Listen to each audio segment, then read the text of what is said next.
Oh, you've been working all year? Okay. There you go. And yeah, I guess you would have built up something nice. Is this?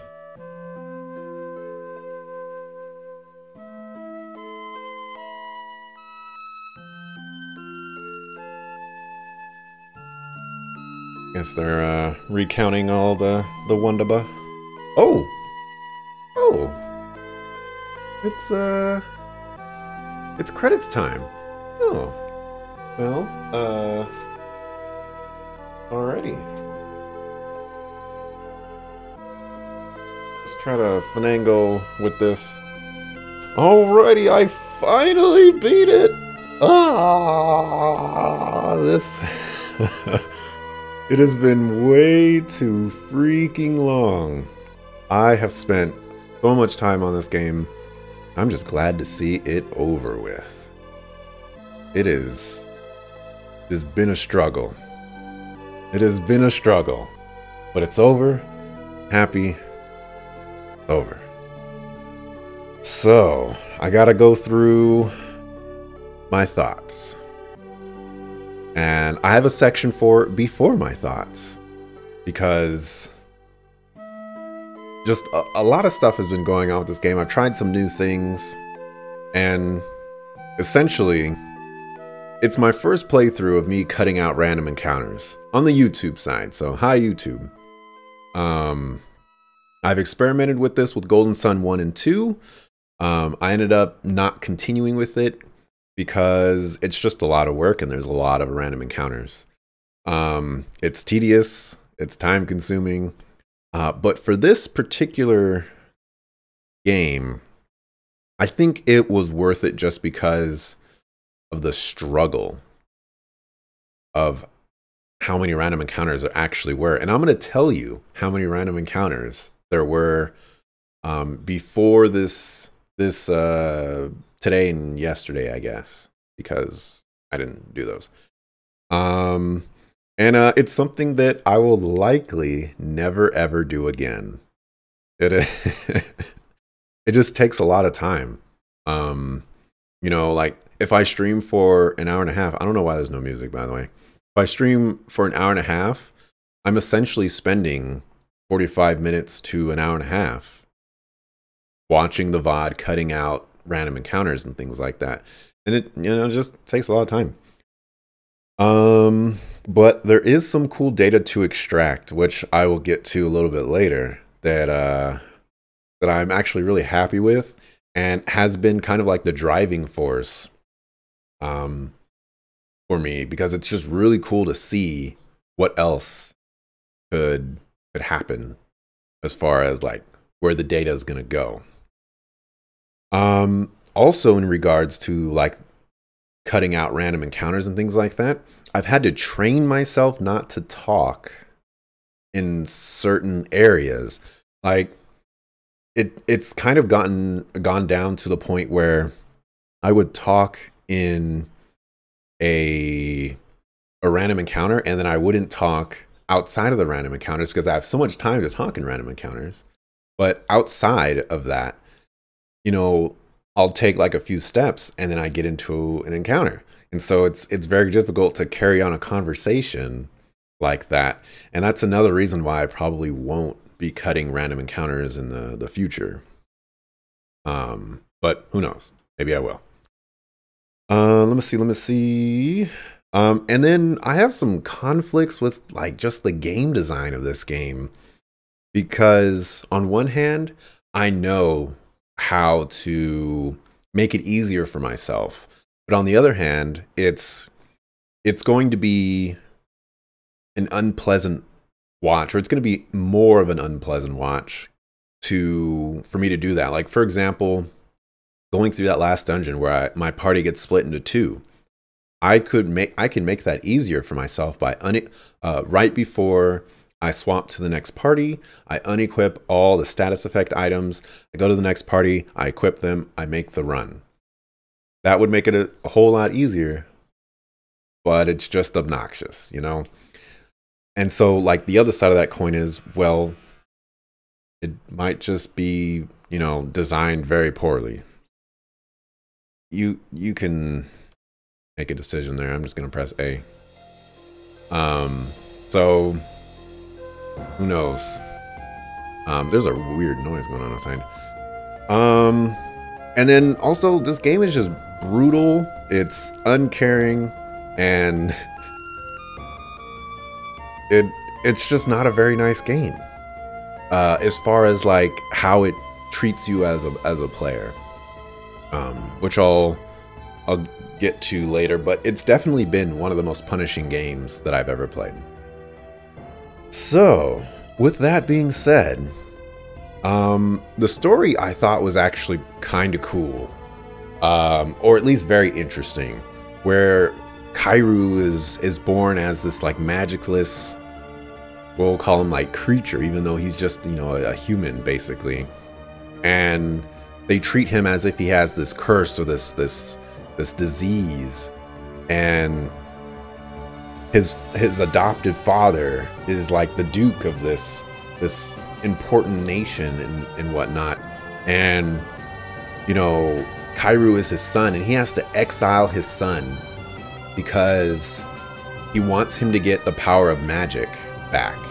If he can get magic, then like nobody will fear him and Kairu won't be ridiculed. So he's forced to exile his son to try to force the magic out of him after, you know, several other failed attempts. And it's kind of like a gut-wrenching moment. It's kind of sad, you know. But during his journey, he gets transported to this world called Artania, and there he discovers that, you know, there's all these bad things happening with Samarkand, trying to find out find where these armaments are, which are, you know, like weapons of legend or armor of legend and one weapon. And Kairu decides that, you know, he's gonna try and stop them. And during that, you know, he rounds up a bunch of allies and things like that, and discovers that Bellanora was a nation founded by magi from Artania, which in of itself I thought was a really cool twist. And on top of that, Vi, who was from Bellanora and was a magicless himself, actually went over to Artania and is not only the father of Isa, but is like the main antagonist up until like the Forbidden is revealed, basically. And you know, the Forbidden wants to absorb the world and all this other stuff. And it's really, really cool. It was really cool. Was it satisfying? I've been struggling with this one. I've been struggling a lot because Dante kind of alluded to this, I think, either today or yesterday or some other day, or on like Discord or something like that, where up until like, I don't know, like 20 hours, maybe 18 hours, right where we encounter Vi. Okay, he has all the armaments and we need to stop him. Up until that point, it has been an amazing journey. You know, I loved everything about it, story-wise, you know, like the journey that we took. But then after that, it was like, we're not done yet. You know, there's more story to be told. And I think just, maybe it's just me, but my interest started to decline, because I just felt like, well, like we built up to this moment, you know, what else is there to accomplish? And then it turns out, okay, you know, we got to fight the Forbidden, blah, blah, blah, this and that. And it just, it kind of like goes up and down, you know, I wanted it to end with Vi, and then we got stopping the Forbidden from getting his body, I think. Yeah. And then it was stop the forbidden in the dimensional rift. And I guess I just wasn't that big a fan. Honestly, it kind of felt like too much in a way. But at the same time, like, it's more game, it's more story. There's some great character development that came out of those moments. And so should I really just harp on that particular section of the game? I don't know. I think I'm just gonna say in the grand scheme of things, I think it should have been shorter, but I appreciate the more game, even though I thought it wasn't necessary. It should be a net positive. It really should be. Did it feel complete? It did feel complete. It wrapped up the story. There were some things that I didn't do. There were some side quests, like for example, Vi. I'll go ahead and spoil it right here. And I'll hold up my hand, even though I spoiled like the whole entire game. I'm not gonna hold up my hand. You can recruit Vi. If you go fight Firebeard, if you go do that Firebeard questline with whatever that other adventurer guy's name is, if you have all 5 armaments, you can get him into your party. I didn't do that, so whatever. How was the pacing? Because of how I felt about the last 2 arcs, I'm not sure if I should say that this game drags on or not. But I think the pacing was okay. The storytelling was really well done as far as like how the Samarkand and their actions kind of affected the world, and so that was really nice. And the Black Rift, as I mentioned, you know, those sections of the game were unexpected, but they had some really great character development for a lot of characters like Nephi and Rogert and Isa. So, you know, that was nice. And then did I like it? Did I like the story? I did like the story. I think I've already mentioned that. But specifically, the writing and the scene direction, it was just really well done. I liked all of the characters in some way or another, and they all felt important. They all had their moments in the story, and they all had their moments to shine. And on top of that, the writing was humorous, and it would make fun of its characters. It would make fun of moments, and like every character had their moment of fun, and that was nice. I liked it a lot. Going down to gameplay and mechanics, I'm just gonna say this is definitely one of the longest thoughts that I've written down for like any other game. I just have like tons and tons of stuff, so this might be a long thoughts video. But what gameplay elements stand out? I really like that there's an overworld map. I think that's kind of cool. Just like I mean, it's a DS game, so what else are they gonna put down there? But it's really cool that there's an overworld map, and I can see what's a town, what's a cave, where my boat is, where my skyship is. You know, like that's something that I appreciate. And then after getting a main quest in town, you were reminded where to go when you were about to leave the town. This was something that they did for the very beginning of the game, and then they stopped doing this.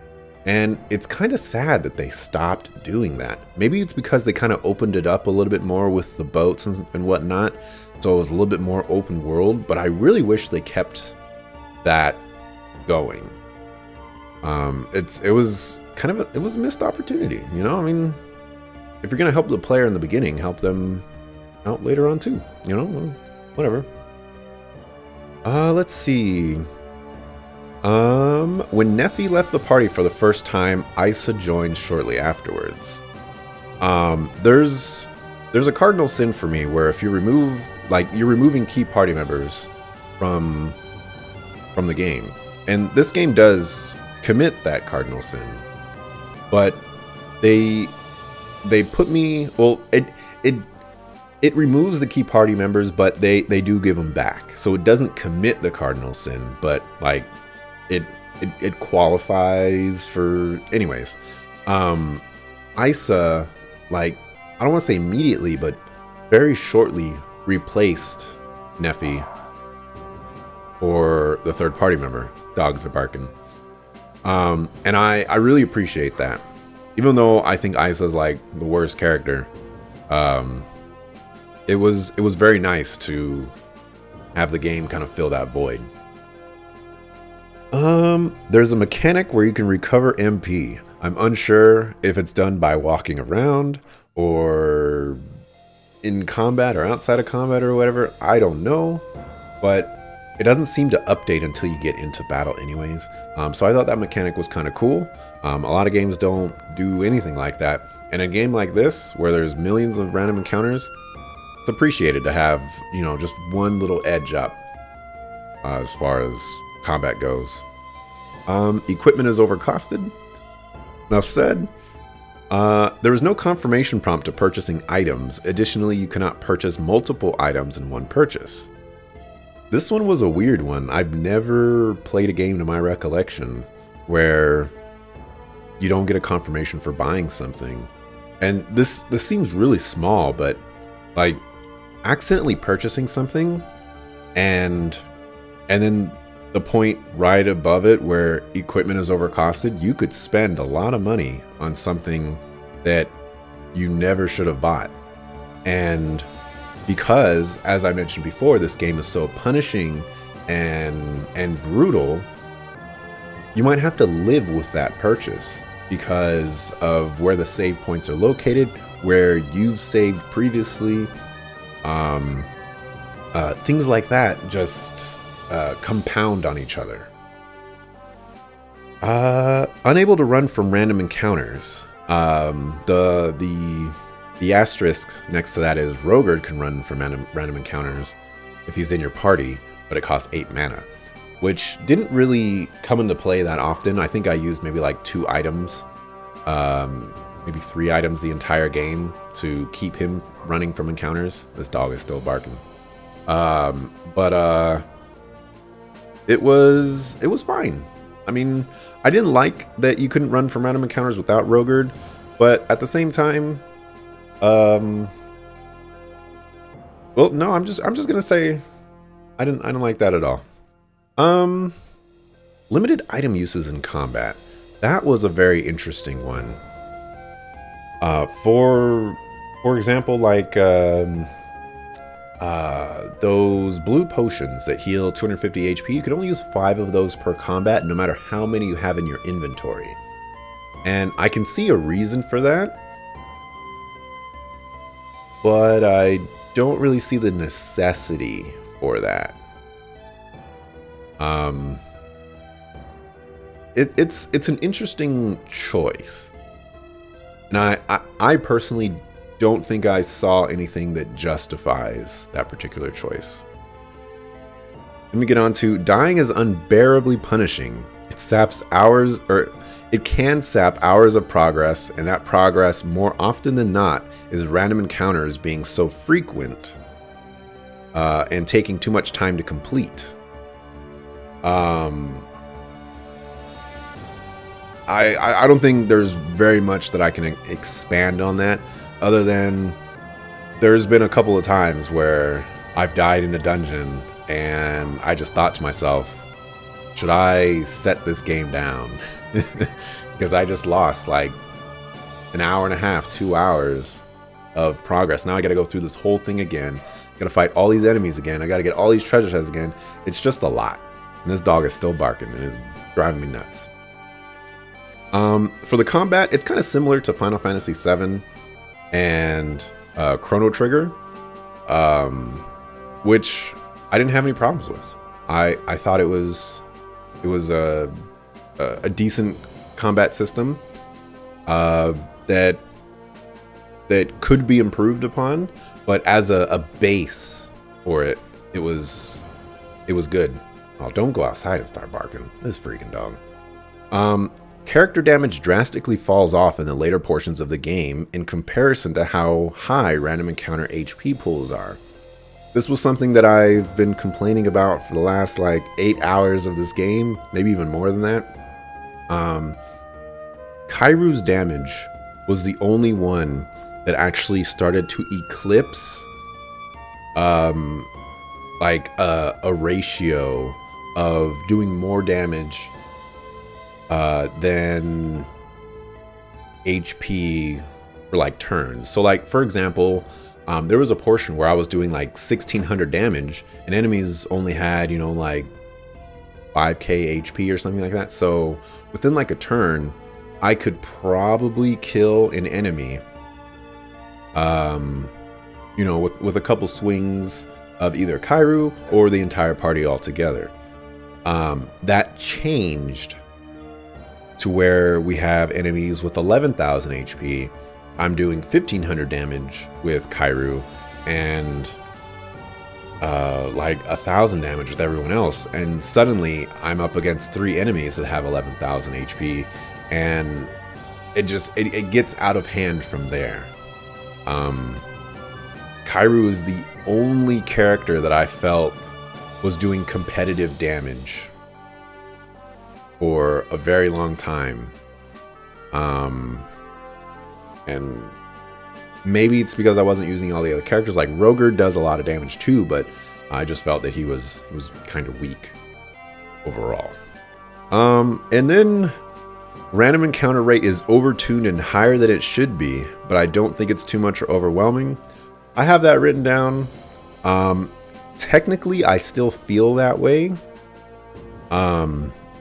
I don't think that the random encounters in of itself. All right, so I'm not talking about what's in the random encounters. I'm just talking about the rate here. I think that does need to be toned down, but it's not too much. It's not so much where I'm just like, this freaking game, it's all it is random encounters, and you know, it's not every 5 steps random encounter. Not that bad. I really do think the issue with the random encounters is what's inside of them, what enemies are in them, how much HP they have, what they are doing to you, and a variety of other things, such as, I don't have it in this section, but like starting off the encounter with status ailments. Like these are things that slow down random encounters, getting paralyzed and things like that. It's just everything inside the random encounter needs to be rebalanced, and you can leave the random encounter rate the same. If we can beat the enemies in 2 turns, I'm cool. You know, I'm cool. Let me see. Weapon armor. So weapons and armor have these properties, and I will actually show what these properties are, just to give you guys an idea of what I'm talking about. So each weapon and armor has like a property of like blunt, piercing, slashing, which I believe is what they defend against, but I don't see anything that capitalizes on any of these. So like the Silver Claymore does blunt damage, but I personally do not know if there's any benefit to having a blunt item versus a slashing item versus a piercing item. There doesn't seem to be any reason for that to exist. Furthermore, I'm also not even sure if the damage being calculated via elemental type is even being calculated, because it's going into the physical damage portion and it's not being displayed as additional damage. So that's just something that I noticed a while back when I was cutting out some VODs, and I was like, oh yeah, there's that. And then the last thing for the combat section I have is if a character dies in combat, they revive at 1 HP after combat ends. This was probably one of the most appreciated things I've had in this game because of how punishing and brutal this game is. This is one of those things where it's like, well, I can actually keep going. I can actually progress further because all I have to do is heal up this party member. And to heal up this party member, even if I don't have enough HP MP, if I get into the next fight, maybe this character can attribute some damage before they die, and it doesn't matter if they die again, because if I beat the encounter, they'll resurrect with 1 HP again. It's just really, really nice to have that information available. Or that feature available. For dungeons, my favorite dungeon was the Ring of Memories. That was the one in Janufa, where Telesphorus had us go down and get a book and then come back up, and he would tell us how to go down to the next floor. My favorite dungeon because once you got the book to Telesphorus, that particular floor was removed. Well, let me rephrase. All the random encounters were removed from that floor, and there were some NPCs that populated it, and you got to talk to them and learn a bit more stuff and yada yada this and that. It was just really, really nice. You know, having a dungeon where you actually feel like you're clearing out all the monsters, and then you can move on to the next floor.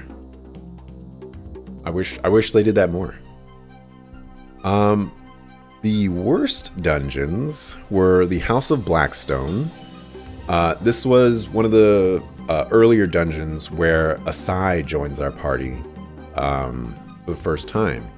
And this was when we were getting into trouble for using magic a lot, so Kairu tells Aurora, don't use magic. This dungeon might have been the most difficult dungeon in the entire game because I was not prepared for it, because the game did not give me an opportunity to prepare for it. I didn't have enough healing items to really feel comfortable in that dungeon because of the random encounter rate, because of how the dungeon fights were. We're taking a lot of damage, we're using a lot of healing items, and to the game's credit, they did attempt to compensate for that by giving us a really overpowered character, but it wasn't enough. We were still taking a lot of damage. It's not like, you know, he could one-shot the entire encounter before we all took damage. If that was the case, I wouldn't even be complaining about it. Isopolis was also a very, very annoying dungeon.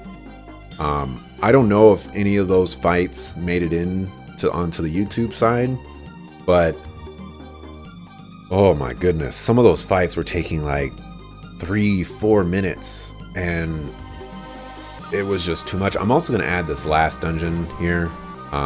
Splitting my party into 2 people, or 2 parties, that's not cool. All the fights were extremely annoying, and getting angry faced in the fights and dying to that, rough. Really, really rough. And then the singular cardinal sin that I have written down for this game that I can't think of any others that apply, but backup party members receive 75 experience instead of 100%. I think I mentioned when I discovered this that I don't know if I've ever encountered a game where they get 75% as opposed to 50% or none or everything. So that in of itself was very unique, but I feel it's necessary that backup characters get full experience.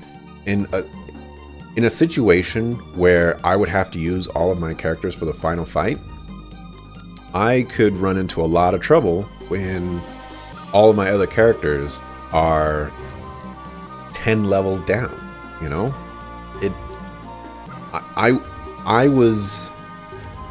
I could have leveled them and I could have grinded them, but it's just not beneficial It is always my belief that you should be able to choose any party composition that you want. And the only way to facilitate that is to allow you to use all of those characters at any time. And in order to do that, they need to be the same level as you. They don't have to have updated equipment, although that's nice. They don't have to have all their spells and everything like that. That's nice. What they need to be is the same level. They need to have the same capabilities as the rest of your main party. That way you can feel free to swap them out and not be punished if that character doesn't work out 5 levels later and you want to swap them back out. Onto miscellaneous. There's some great music in this game. I like this music. I like the main theme. I like the boss battle music. I'm very pleased with the music of this game. Remember, this is a DS game, and I just feel like a lot of these handheld games don't often have great music, and there are some great tracks in this game. So shout out to the music. And then a strange thing is there's some sections in this game that don't have any music at all. Particularly like in the menu, sometimes there's no music. Half of the credits didn't have music.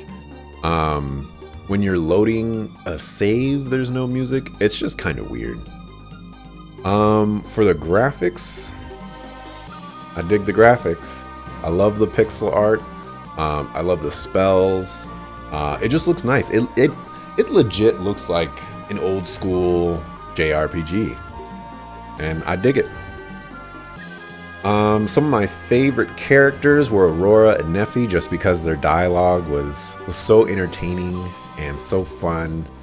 And typically I like a lot of the villains and things like that, but for this particular case, I liked more of the comedic characters this time around. And it may seem like I've mentioned a lot of things that I dislike about this game throughout this whole thing, but this is the section of things that I actually dislike. Like it's on its whole new level. In combat, there are terrain obstacles. This often made combat more difficult than it should have been, and almost all the time made it take longer than it should have been. There are only 2 ranged characters in this game, and of them, only one of them can heal, and it's in close proximity. So, that being Nim. So, it's not necessarily feasible, although you could probably do it, but it's not necessarily feasible to run Nephi, Nim, and Kairu in a party. And so, well, I mean, maybe you could. I don't know. But the point is like, when you have 3 melee characters and they need to run up on somebody, if there's a rock in the way, you got to go around the rock. Sometimes that means 1 to 2 characters can attack. I think terrain needs to be reworked, or just just removed entirely.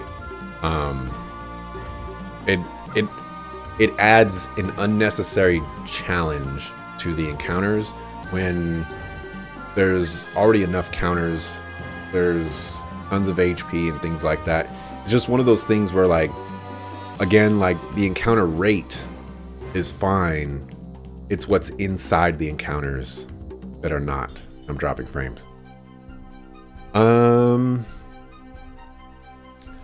Need to trigger hidden scenes to progress the story. So this was actually only in Trade Fair, thankfully, but that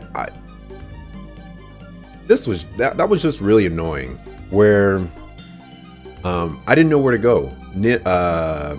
I forget his name. Homeboy Slice wanted me to get on his boat. So I start looking for his boat. I find the docks, and I was like, oh, all right, I found the docks. Let's get on the boat. Let's progress the story. He's not there. I find another dock, but it's not the dock that I need to go to. I find another dock, and it's not the dock, or he's not there. So I'm like, okay, what do I need to do? The last thing I was told was, find me at the docks when you're ready to go. Turns out I need to go trigger very specific scenes all throughout town to trigger the next sequence in order to trigger everything else that comes after that.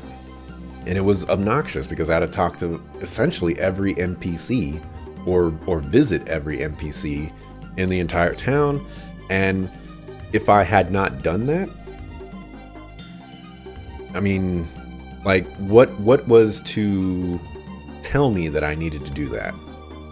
It's that kind of stuff that will make you quit a game, because it's like, well, I don't know what to do, where to go. Hello? So there's that. Flying enemies combined with terrain could mean you can't attack them normally. This happened so many times where there's like this pit and there's a flying enemy over it and he's attacking me, but I can't attack him, and it's obnoxious for melee characters. Flying enemies, just like terrain, either need to be removed or reworked. Or you just get rid of the terrain, and that would be fine. Enemies who can heal with items can do so infinitely. I'm pretty sure I cut that particular fight, but there was a fight where I was up against some Samarkand medics, and they just kept healing each other. And I couldn't do 250 damage before they could heal again, and they just kept popping potions. I was just like, I guess I'm gonna restart and hope I never come across these guys. It's super obnoxious, you know. Give them limits. You give me limits, give them limits. Can't swap party members from reserve slots inside dungeons. This is particularly frustrating because of, again, what's inside the random encounters, but also the frequency of random encounters. And it all kind of compiles on each other, because if all of my party members are not getting full experience, then, you know, it's like, okay, well, if I want my party members to be of all the same level, then let me swap them in and out, you know, let me switch between the two teams. Well, you can't do that unless you're at save points or you're outside of a dungeon. And that's problematic. There's conflicting design principles here, where if you don't want the backup party members to get full experience, then you're implying that, okay, well, you're just gonna have to grind with all of them, but now you cannot swap party members in and out, so how are you gonna grind with them? You know?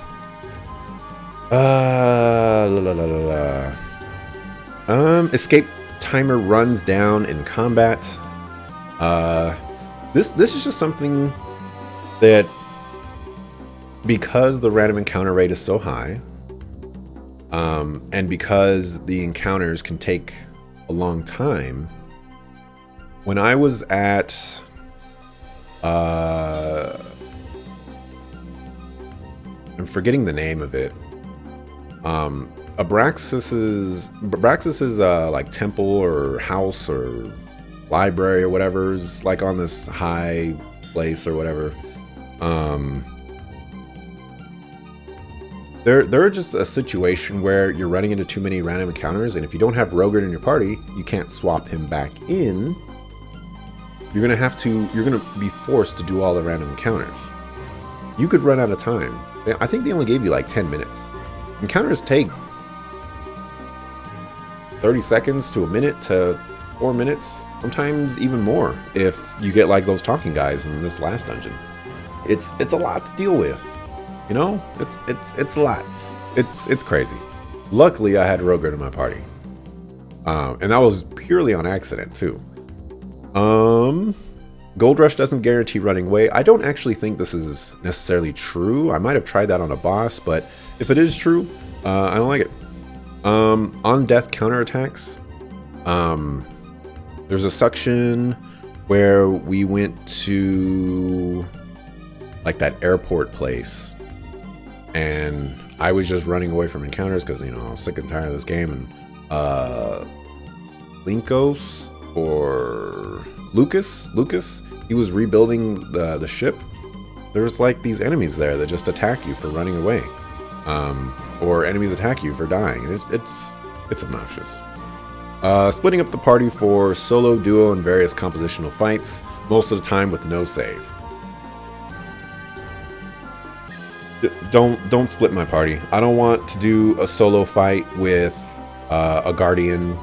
I don't want to do a duo fight with this boss fight because you think that Isa and Kairu are sufficient enough to beat him. It's just too much, especially when Isa's down 10 levels. Like, come on. On to the last section. This is taking some time. If the developer is watching, I think I looked on their website and they're making like mobile games now. I think this game has a great world. There's great characters and there's great writing in this. I liked those aspects of this game so much. Yes, the random encounters do need to be reduced. They need to be tweaked. They need to be brought back to the drawing board. However, that in of itself didn't necessarily ruin the game for me in any way, because the story portions of it were really nice.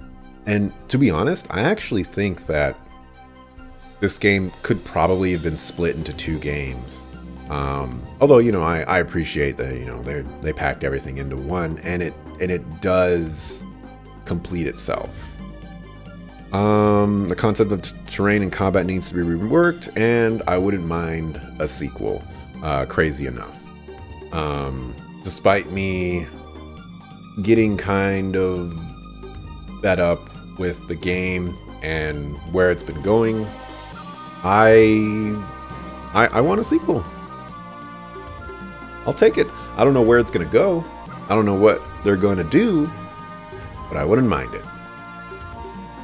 And so that wraps that up. There's one last thing though. I mentioned that I've been cutting out random encounters for all of the YouTube side. So where does that leave me? You know, I mentioned data. Like, what is this data?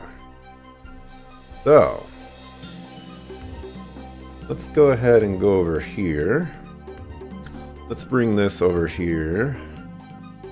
We'll full screen that.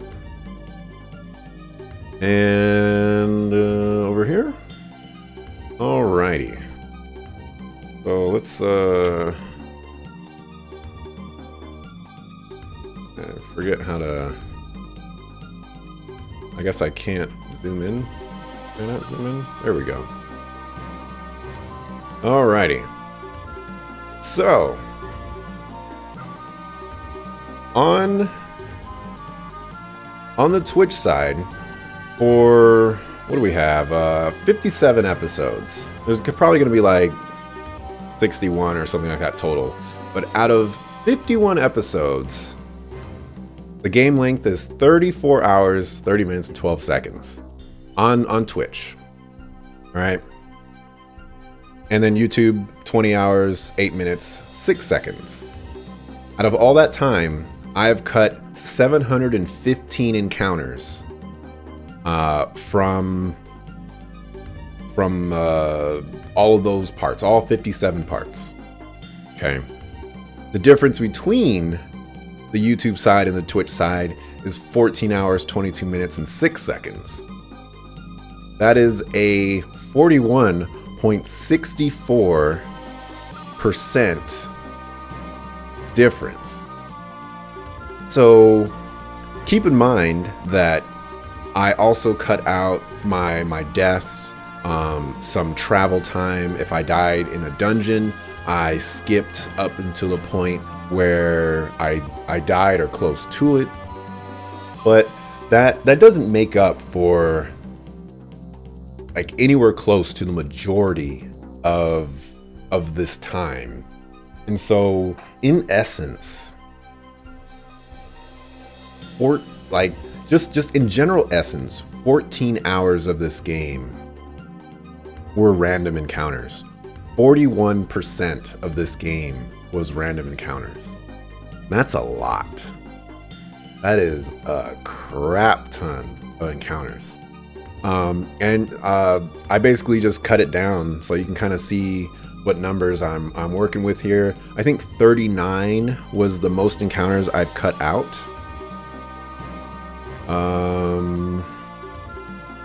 Let's see.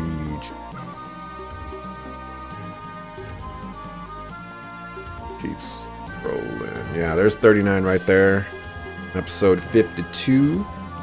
And right here, this particular one here was an interesting one because I started off with almost an hour and 30 minutes and I had to cut that down to 30 minutes.